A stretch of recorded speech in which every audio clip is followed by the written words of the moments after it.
नमस्कार। न्यूज़लेटर के साथ हाजिर हूं मैं, राकेश रंजन। झारखंड की सियासत में अजीब सी बेचैनी है। भागम भाग मची है। सियासतदानों के तो कहने ही क्या। सबों का अलग अलग राग है, लेकिन बेसुरा राग जनमानस को चिंता में डाल रहा है। कोई किसी को लोमड़ी बता रहा है, कोई मुर्गी करार दे रहा है, तो कौवा कह रहा है। एक के बाद एक उपमा खुलासे भी। पूर्व मुख्यमंत्री चंपई सोरेन, जिन्होंने झामुमो से नाता तोड़कर भाजपा में जाना तय कर लिया है, कल भाजपा में शामिल होने वाले हैं। उनके बारे में झामुमो के कभी आधार स्तंभ रहे, शिबू सोरेन के विश्वस्त साथी रहे। सूरज मंडल ने खुलासा किया है कि चंपई सोरेन आंदोलन से निकले जरूर हैं, आंदोलन के यात्री रहे हैं, सहभागी रहे हैं, लेकिन वे बड़े डरपोक किस्म के कार्यकर्ता थे, नेता थे। जब पार्टी का कोई कार्यक्रम लगता था और ऐसा माहौल बनता था कि कुछ असामान्य होने वाला है, पुलिस आ जाती है, हो सकता है गिरफ्तारियां हो, तो ऐसी स्थिति में चंपई सोरेन भाग खड़े होते थे। सूरज मंडल चंपई सोरेन को बखूबी जानते हैं। लंबी यात्रा झामुमो में रही है, झारखंड आंदोलन में रही है। शिबू सोरेन की भी, सूरज मंडल की भी, और चंपई सोरेन को भी। शिबू सोरेन के साथ चंपई सोरेन की ज्यादा निभी, सूरज मंडल की कम निभी। उन्होंने कम समय में राहें जुदा कर ली, और चंपई सोरेन अब राहें जुदा करेंगे केवल 68 साल की उम्र में आकर। तो जो कह रहे होंगे, पूरी तरह से उसको खारिज भी नहीं किया जा सकता। इस पर सफाई तो चंपई सोरेन ही दे सकते हैं, वस्तु स्थिति बता सकते हैं। लेकिन जो अब बातें हो रही है चंपई सोरेन के भाजपा में शामिल होने के बाद की बातें, जो अनुमान लगाए जा रहे हैं, उसमें यह कहा जा रहा है कि भाजपा चंपई सोरेन को अपने साथ लेकर इसलिए नहीं आई है कि सामान्य तौर पर वह कोल्हान में निगाह केंद्रित करेगी। भाजपा का इरादा एक स्टार कैंपेनर के रूप में चंपई सोरेन को इस्तेमाल करने का है, और चंपई सोरेन की झामुमो से भाजपा में आने की जो वजह है, जो कारण है, उसको भुना करके खास तौर से आदिवासी वोटरों को वोटने की कोशिश करेगी और समीकरण अपने अनुकूल बनाएगी। भाजपा की उम्मीदें पूरी होगी, उसका प्लान सफल होगा, यह तो समय के साथ पता चलेगा। लेकिन यह कहा जा रहा है कि भाजपा ने जो रणनीति बनाई है, उस हिसाब से चंपई सोरेन को भाजपा कोल्हान के बनिस्पत संथाल परगना में केंद्रित होने को कहेगा। चंपई सोरेन को कोल्हान के अलावा संथाल परगना के 6 जिलों में ज्यादा समय देना होगा। कहा तो यह भी जा रहा है कि चंपई सोरेन को क्या मिलेगा नहीं मिलेगा यह तो चुनाव परिणाम के बाद तय होगा, लेकिन फिलहाल यह तय है कि चंपई सोरेन चुनाव प्रचार में तो भाग लेंगे, लेकिन खुद चुनावी अखाड़े से दूर रहेंगे। वह इसलिए कि ताकि प्रचार में पूरा वक्त लगाए, पूरे झारखंड के कोने कोने में जाएं। तो अगर चंपई चुनावी अखाड़े से खुद दूर रहेंगे तो ऐसा कैसे हो सकता है? इसके लिए चंपई सोरेन ने रजामंदी कैसे दे दी? तो जो बातें छनकर आ रही है उसके मुताबिक उनके पुत्र बाबूलाल सोरेन को भाजपा उम्मीदवारी देगी। अब उनकी उम्मीदवारी चंपई सोरेन वाली सीट सरायकेला से होगी, पड़ोस के पोटका से होगी या घाटशिला से होगी, यह अलग बात है। लेकिन चंपई आखिर बेटे के नाम पर क्यों तैयार हो गए, उन्होंने खुद को मैदान से बाहर क्यों किया? तो कहा यह जा रहा है कि अगर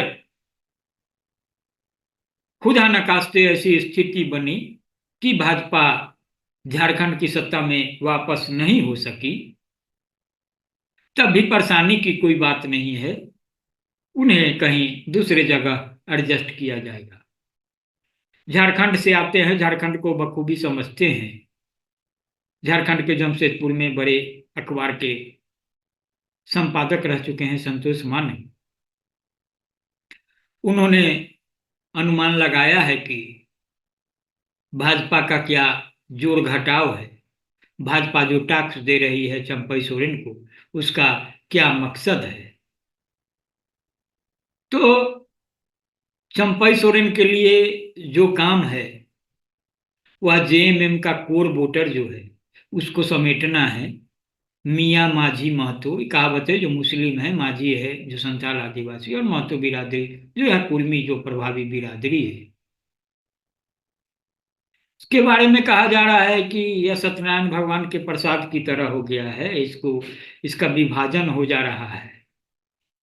तो महतो वोट जो सत्यनारायण भगवान की प्रसाद की तरह है, तो उसको जो साथ लेना है, तो उसमें जो हिस्सेदारी होनी है उसमें बीजेपी की होगी, कांग्रेस की भी होगी, फिर जेएमएम की भी होगी, और जयराम महतो जो नए उभरे हैं झारखंड लोकतांत्रिक क्रांतिकारी मोर्चा, जिन्होंने शुरुआत की थी झारखंड भाषा खतियान संघर्ष समिति से, उन्होंने भी जोर लगा रखा है, पूरी ताकत लगा रखी है। उन्होंने भी ऐलान कर रखा है कि झारखंड की सभी 81 सीटों पर उम्मीदवार देंगे। कल जबकि चंपई सोरेन की भाजपा में घोषित एंट्री होगी औपचारिक रूप से, तो जयराम महतो कोल्हान में होंगे। कोल्हान के खासतौर से उस इलाके में जहां की सीटों पर, विधानसभा सीटों पर कुर्मी मत निर्णायक है। इसके अलावा आप देखेंगे तो कुर्मी मतों पर मजबूत हिस्सेदारी कुर्मी मतों में आंसू के सुदेश महतो की मानी जाती है। सुदेश महतो भाजपा के साथ हैं ही हैं। तो जेएमएम का जो कोर वोटर है वह है मियाँ यानी मुस्लिम और माझी यानी संथाल आदिवासी। संथाल आदिवासियों में सबसे बड़ा समूह है। यहीं चंपई सोरेन लगेंगे। संथाल आदिवासियों का जो बड़ा समूह है, बड़ा वोट बैंक है, उसको भाजपा की ओर खींचने की कोशिश होगी, उसके लिए मेहनत करेंगे। आपने देखा होगा कि जब चंपई सोरेन ने फैसला ले लिया कि अब भाजपा के साथ जाएंगे, जो पहले 3 विकल्प दिए थे, संन्यास का, अपनी पार्टी बनाने का और किसी के साथ जाने का, तो 2 विकल्प को किनारे कर जब उन्होंने भाजपा के साथ जाने का फैसला कर लिया, तो उन्होंने सोशल मीडिया पर, ट्विटर पर जो अपना बयान जारी किया था, जो बातें कही थी, उसमें संथाल पर जोर दिया था। घुसपैठ का मामला उन्होंने उठाया था, इस बात को उठाया था कि संथाल में आदिवासी कम पड़ गए हैं और जो घुसपैठिए हैं उनकी संख्या अधिक हो गई है, बांग्लादेशी घुसपैठिए की। उन्होंने तिलका मांझी का नाम लिया, बाबा तिलका मांझी का, सीधो कांधू का, और कहा कि उनकी जमीन पर घुसपैठ हो रहा है। आज फूलो झानो का नाम लिया और फिर कहा कि आदिवासी बहन बेटियों की अस्मत खतरे में है, आदिवासियों का अस्तित्व खतरे में है। बीजेपी भी लगातार इस बात को दोहराती रही है, उसके लिए तो घुसपैठ का मुद्दा ही रहा है। बाबूलाल मरांडी उठाते रहे, खासतौर से गृह मंत्री अमित शाह भी आते हैं तो उठा के गए हैं, और अभी जो झारखंड के भाजपा के चुनाव प्रभारी होते हैं, असम के मुख्यमंत्री हेमंत बिश्व शर्मा, वे भी मजबूती से उठाते रहे। आंकड़ों की गवाही है कि 1951 में संथाल परगना में आदिवासियों की आबादी 47% थी। कालक्रम में बढ़ते बढ़ते घटते घटते 2011 में 28% हो गया। इसका कारण बांग्लादेश से घुसपैठ, धर्मांतरण और पलायन स्वाभाविक तौर से होगा ही, इसको खारिज नहीं किया जा सकता। जहां तक मुस्लिम आबादी की बात है तो 1951 में संथाल परगना में मुस्लिम आबादी 9% थी, 1951 में 23%। तो चंपई क्या करेंगे? वे झारखंड में घूमेंगे, संथाल परगना में अपना ध्यान केंद्रित करेंगे और मांझी भाई को सावधान करेंगे। तो यह कम लिखना ज्यादा समझने वाली, कम बोलना ज्यादा समझने वाली स्थिति है। आप चंपई सोरेन का पूरा पोस्ट पढ़ेंगे तो समझ जाएंगे कि चंपई सोरेन क्या करने वाले हैं। मैंने एक वीडियो में बता भी चुका हूं, उसका लिंक मैं आपको डाल दूंगा। तो अब एक बात और आ रही है, कहा जा रहा है कि काफी भागम भाग मचने वाली है, खासतौर से कुर्मी मतों को लेकर के। और जो भाजपा का प्लान था, जो फेल हो गया, उसमें था कि चंपई सोरेन झामुमो के विधायकों को लेकर साथ आएंगे, उसमें नाम गिनाया जा रहा था बारागोड़ा के विधायक समीर मोहंती का, घाटशिला के विधायक रामदास सोरेन का, खरसामा के विधायक दशरथ गगराई का, और भी कई नाम थे। तो अब कहा जा रहा है कि जब बदली परिस्थिति में ये विधायक पलटी मार सकते हैं, उसमें समीर मोहंती का नाम है, रामदास सोरेन का नाम है, पुटका के विधायक का नाम है, खरसामा के विधायक का नाम है, चक्रधरपुर के विधायक का नाम है। यह बातें अभी भविष्य के गर्भ में है। तो एक चर्चा यह भी हो रही है कि जो अनुमान लगाया जा रहा है, जो भाजपा ने उम्मीद पाली है कि बदली परिस्थिति में ऐसा कुछ होगा, झामुमो में और टूट-फूट होगी, तो इसका आधार इसलिए भी नहीं बनता क्योंकि चंपई सोरेन ने मंत्री पद से इस्तीफा दे दिया है, तो उस पद को भी भरा जाना है। और स्वाभाविक रूप से जिन विधायकों का नाम लिया जा रहा है, उससे उनकी लॉटरी लग सकती है। तो चंपई सोरेन ने हेमंत सरकार से बुधवार यानी कल ही को इस्तीफा दिया था। तो जल संसाधन और उच्च शिक्षा मंत्रालय उनके जिम्मे था। तो इसके साथ ही हेमंत सोरेन सरकार में मंत्रियों की संख्या एक घटी है, तो 12 से 11 हो गई है।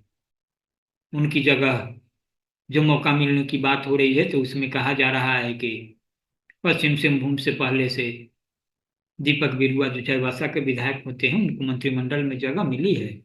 तो इस बार सरायकेला या पूर्वी सिंहभूम से किसी को मौका मिल सकता है। सरायकेला से मिलने की बात है तो दशरथ गगराई की बात हो रही है। उन्होंने पहली बार अर्जुन मुंडा को हराया था, फिर उसके बाद से लगातार जीत रहे हैं। पुटका से संजीव सरदार का भी नाम आ रहा है, समीर मोहंत का भी नाम है, दोनों पहली बार जीते हैं। लेकिन जो नाम मजबूती से आ रहा है उसमें रामदास सोरेन का नाम लिया जा रहा है। कई दफा के विधायक हैं और संथाल बिरादरी से भी आते हैं, तो एक सोरेन की जगह दूसरे सोरेन को मौका मिल जाएगा। एक बात यह भी कहा जा रहा है कि हो सकता है कि मंत्रिमंडल में किसी नई की एंट्री न की जाए, सिर्फ 11 से ही काम चलाया जाए, क्योंकि अब तो चुनाव में बहुत कम समय शेष रह गए हैं। नवंबर में चुनाव होने की बात हो रही है।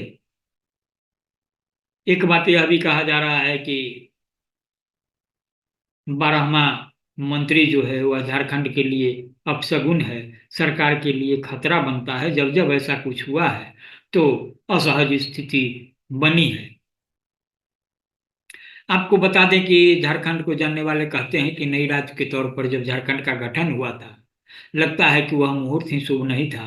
यही वजह भी है कि गठन के साथ ही राज्य राजनीतिक अस्थिरता के दौर से गुजरता रहा है।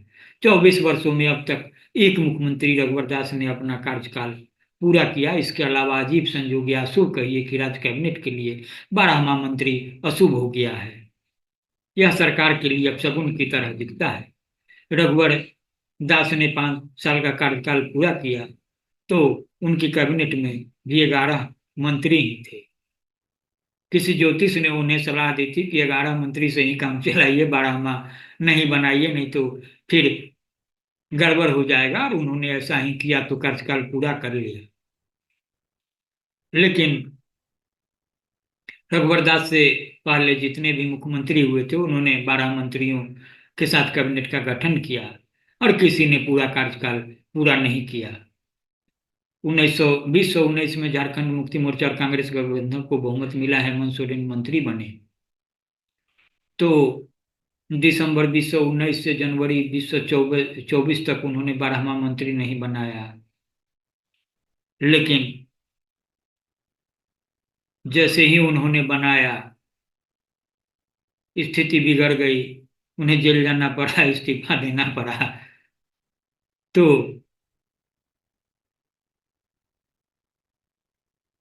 चंपई सोरेन की कैबिनेट में भी 11 मंत्री ही थे। 12वें के रूप में बैजनाथ राम की चर्चा रही, पर वे शपथ लेते लेते रह गए। हेमंत सोरेन ने जुलाई 24 में जब मुख्यमंत्री बने तो 12वें मंत्री के रूप में बैजनाथ राम को शामिल किया। तो यह एक जो हो रहा है वह अलग बात है, यह मानने वाली बात है। लेकिन किसी ने नहीं सोचा था कि इस छोटे कार्यकाल में भी कोई मंत्री इस्तीफा देगा। जो सामने है चंपई सोरेन के रूप में, इससे यह आशंका साबित हुई, सच साबित दिखी कि राज्य कैबिनेट के लिए 12वां मंत्री शुभ नहीं है। हो सकता है कि अब आगे भी जो सरकार बने तो रघुवर दास की तरह सीख लिए हुए 12वां मंत्री बनाने से परहेज करे। तो फिलहाल यही स्थिति है। तो देखना होगा कि चंपई खुद चुनावी अखाड़े में होते हैं या नहीं होते हैं। अगर उनका पुत्र ही अकेले अखाड़े में होता है तो कहाँ से होता है, सफलता का क्या प्रतिशत होता है। तो बहरहाल इतना ही। नमस्कार।